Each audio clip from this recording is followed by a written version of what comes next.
Hello everyone and welcome to this video where I'm going to attempt to fix this user's creation. Now generally I don't do videos like this, but y'all let me know what you think about me doing more videos, more content like this. Obviously a lot of people would like me to take a look at their creations, and that's kind of where I have to draw a line. I can't do them all, and that should be implied, but regardless, we're going to see what we could do with this boat, and it may help you learn some things about fixing your own creations that are having these kind of problems. So user Braden gave me this comment saying that he thinks I'm a Greek creator. Thank you. I think it meant to say great creator. Knows what I'm doing in Stormworks. Is there a chance you could review my build? Help me. For some reason it doesn't want to go fast, but when you go full throttle it flips out of the water. Full disclosure, I thought the comment was hilarious because it called me a Greek creator. I'm not Greek, but regardless, I thought it was kind of interesting. So let's take a look. So if we give it throttle... Alright, well that is definitely a problem. You can see we have these propellers on the back. What is the power plant? So if we go down here, we could see we get two engines with... whoa. Two huge engines with... I'm not even going to bother counting how many cylinders. So, and it is... those are exhausts. Okay, so it's not water jet, it has these propellers. Okay, so first things first, are we giving too much power? I mean, at some point, your vehicle just cannot take unlimited power. So I'm going to try again. This time, let's give it 30%. Alright. Let's give it a little more, 40%. So it's still going slow. 65. It's a bit better. Speed 13. I'm not quite sure what unit that is. Okay, so 80%. We're starting to tip back quite heavily, and then let's go closer to 90, 95. All right. So to me, the instability in this case, oh, there we go, can be caused by a few things. The front may be too light, so we may need to put some ballast or weight in the front area here in the bow section. So if we add, let's say, some weight like this as a starting point. Now the engines themselves, let's see how they're connected. We got a gearbox here, and that goes to these propellers. So the gearbox itself set to 6:5 ratio. Okay, I always just play it by ear. What happens if we go 1:1? Also, the weight in the front, you could see it's sort of settling a little more towards the front, which is not ideal visually and for other purposes as well. So that's probably not something we'd like. Anyways, that is no good either. And if we increase it past this, just to see, like, I'm a very visual person. I like to actually do experiments rather than theorize the numbers. So now we've turned up the gear. All right. 65, and here's 100.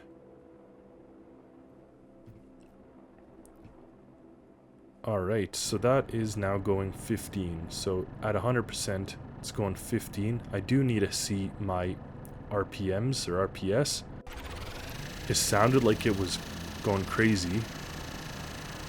So that's definitely way too high. Another thing worth considering is that these propellers may be too low and cause the boat to kind of raise up that way. So another thing worth sort of looking into or contemplating is to put this rotated out like that. Now see here we have these obstructions, so we can't really put it here very easily. Well, never say never. It can all be done. We're in a building game, so that can be done. And then of course the pipes can be adjusted such that they seal themselves off. like that, and like this. Now in this area here, let's see what propellers. Now that was using a pitchable. Let's see if we could use something else just to give us an idea and a feel for the size of the boat. So that's too big, the large, that doesn't work. What if we put a thruster actually? Let's see that. So that's still a little high, but maybe, just maybe, we could do that. Raise it up a little. Because at some point, you don't need the largest propeller. You just need to have the system balanced properly.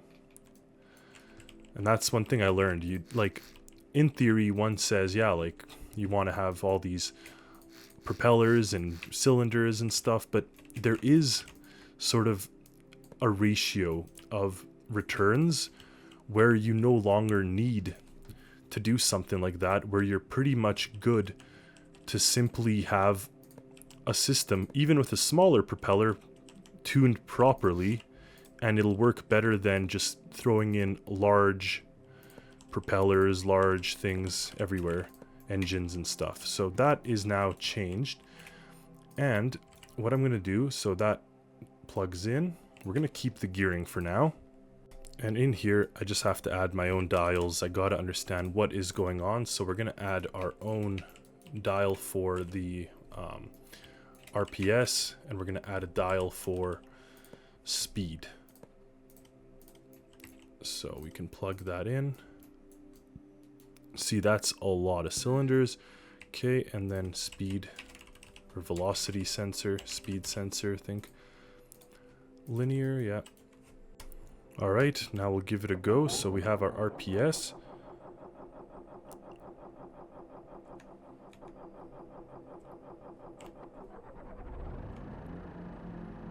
Alright, so we're hitting 20 RPS, 23 knots. So yes, it is slow. Very underwhelming actually at this kind of speed. Also, I could hear the starter straining. The starter pretty much continued on forever. So I don't think that something is functioning properly here. Now, I'm not familiar with Z's modular controller here, but in essence, the starter should stop after a certain time. It shouldn't stay on forever. So we're saying once we're above a certain number, that should go away. Okay, so we have one starter here.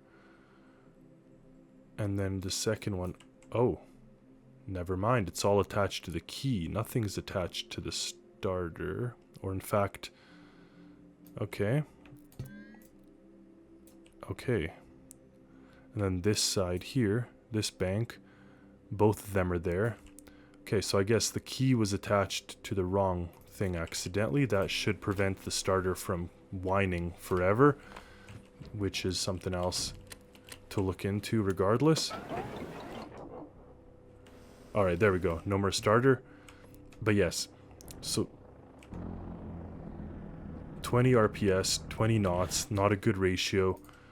Let's jump into the boat and let's play with this again. So if I set it to 1:1, which is kind of my go-to standard just to see what the raw engine is capable of. In this case, it should be fairly substantial. Yeah, 24. Oh, but keep in mind, the microcontroller is limiting the RPS. So 20 is what we want, and that's actually a good limiter. So now we're getting 30 knots, which isn't bad, but not too great. Now I'm going to take the gearbox, flip them upside down, and set them to 6 to 5, and hop in and see what our new value is with this type of number. So we previously had something else. Alright. 35 knots, 30, okay. So we're hitting closer to 40. So I don't know what this number is, 20, but to me, close to 40 knots is pretty good. I'd like to be a little above that. So these engines are more than powerful enough for all that type of stuff. It really comes down to how the handling is of the vessel. So if I turn this on and give these power, so now we'd be able to achieve a high top speed, except for the fact that the boat wants to spin out.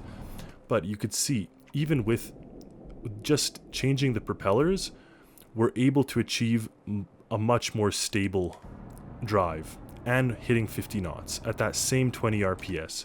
So for me, that is a step in the right direction. The next thing that I would do, and I did delete the weight here in the front, but it does seem to be balanced okay with that center of gravity kind of there. But one thing that I always, and it has weight here, but one thing that I always put in my boats and vessels and stuff is a little system for stability. So you can see if we go to any one of my vessels or boats, there's a fin right here. And what this fin does is it's operated to stabilize the boat. And that stability prevents it from pitching or trimming too much in either direction. But what we're going to do to not take my microcontroller or anyone else's right now is do something else. So first, let's make sure we could clear out some of these nodes, and we'll add the weight here. And then I'm going to open up this area, just placing regular old blocks. I guess I could have placed weighted blocks too. What is here? This is some microcontroller stuff. So we could place weighted blocks here, and then let's put the rudder.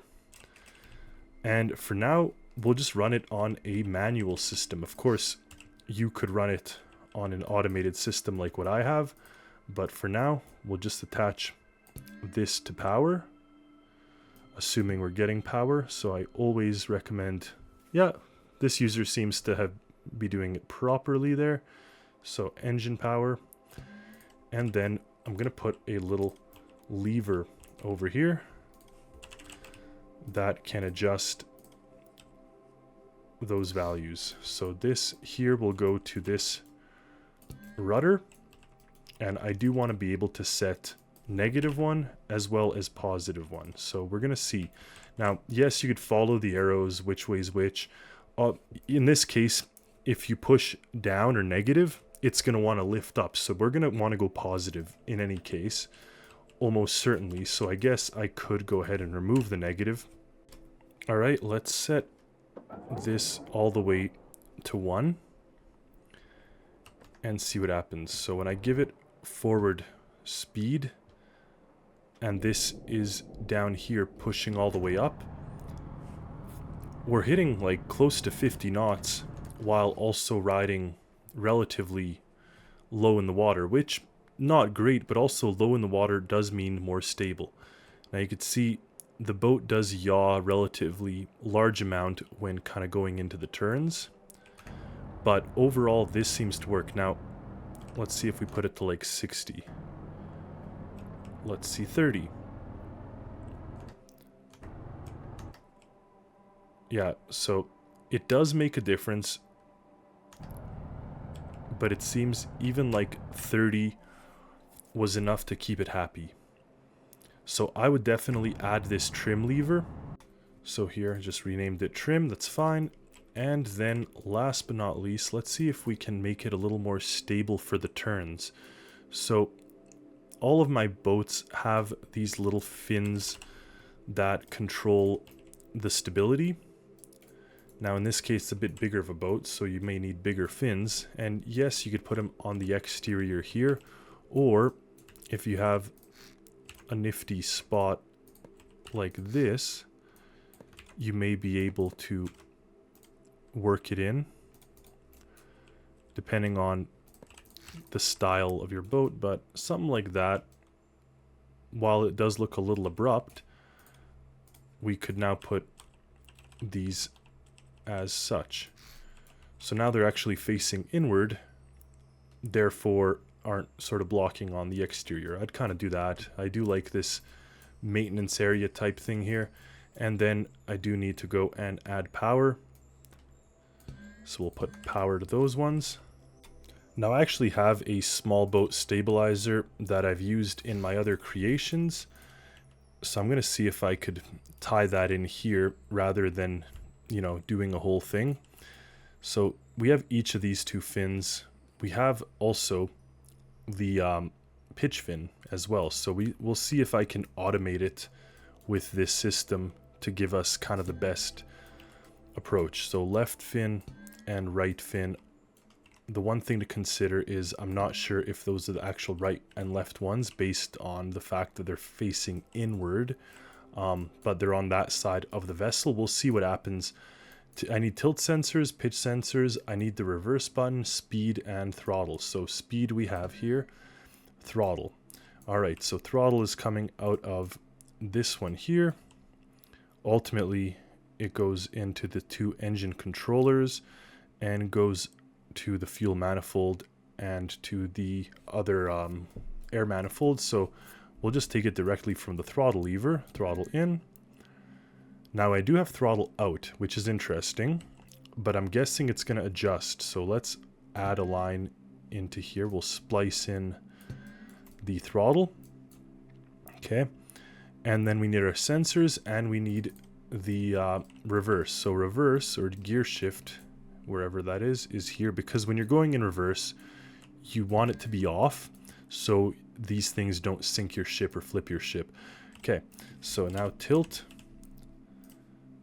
Turn off the symmetry. Okay, so we'll have one facing forward and one facing to the left, I believe. So we have forward right here and this one to the left. Perfect. Nothing needs to be attached to the electricity. That should be it. Okay, starting it up, giving it full throttle.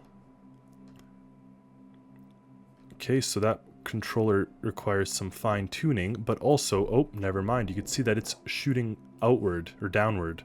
Simple fix. We're just going to take this whole thing and turn it upside down so the positive is coming down. In this case, that hopefully works. Now, as far as these guys are concerned, I'm going to take a look at my other boats. So here the left fin positive is up in both instances, which is the exact opposite direction of what I've been doing here. So we're going to take these two fins and flip them up so the positive is facing in the upright direction. Alright, starter up, forward throttle. Alright, that's pretty good. Hitting close to that 50 knots. And if we turn, it does have a little bit of a delay. Are those fins doing anything? I see them moving. Maybe not as fast as I would like, but you could see that even still... Oh, that's no good. To prevent that type of thing, like what just happening now, I do suggest putting a sensor on the bottom of the boat that cuts power when the boat is out of water. So all you need for that is the fluid meter, I believe. And that one automatically gives you the height relative to the water surface when it's not enclosed. So I would then put it like somewhere here. Like right dead center. I mean, it doesn't have to be dead center, it doesn't matter. It could be right here. And it'll cut engine power if this thing is... so it returns the total capacity of enclosed, not that one. Returns the number of liters of... or height relative to water if not enclosed. So that's the number you're looking for, the height relative to the water.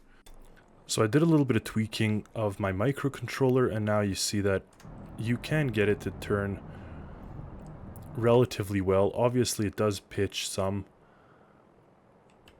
but or roll, but it doesn't really affect the handling that much, especially for something of this size. But what's neat is we're getting that 50 knots, like I said, and giving us the ability to kind of function in this way. Now, like I said, I'm quite interested here. So if we do this, and I go back underwater, I should have changed the color of the hull. What are my fins doing? So that fin is like this. That fin is like this. Yeah. So that is doing something. Alternatively, is you take this kind of fin. This kind of fin is my favorite type of fin.